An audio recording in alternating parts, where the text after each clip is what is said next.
I see this guy with a halo collar on. I asked him what happened, and he said that he was involved in a high-speed accident on the highway where he was rear-ended by a semi. He was knocked unconscious and taken to the hospital. The diagnosis was a dens or odontoid fracture. He asked me some questions. Hang on for 5 seconds, and I'll tell you about the dens. I'm DiMartino, a Central Florida personal injury attorney. First, I need to describe the anatomy of the upper neck.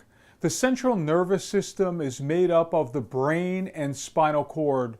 The spinal cord starts at the base of the skull, at the foramen magnum, and stops in the upper part of the lower back. The neck has 7 vertebrae. The top vertebra is called the atlas, or C1.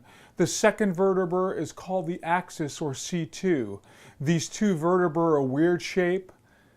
Here is C1, here is C2, and you see how they come together. The bone sticking up from C2 is called the odontoid process, or dens. C1 and C2 are made this way because this is where a majority of our rotation comes in.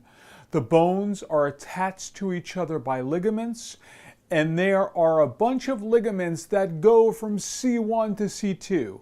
A fracture of the dens is the most common fracture in the neck.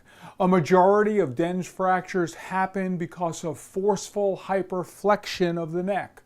The pressure of everything coming forward can break the dens.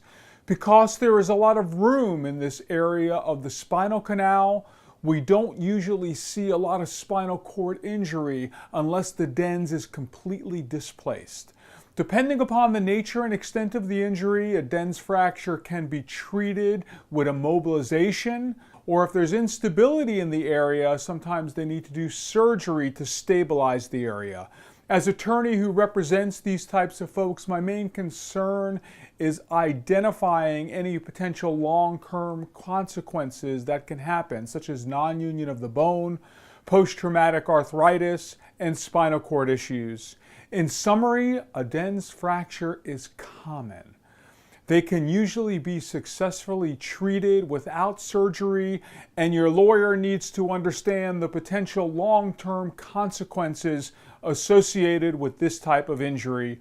If you have any questions, you can always give me a call. I am DiMartino, meeting you at the intersection of law and medicine.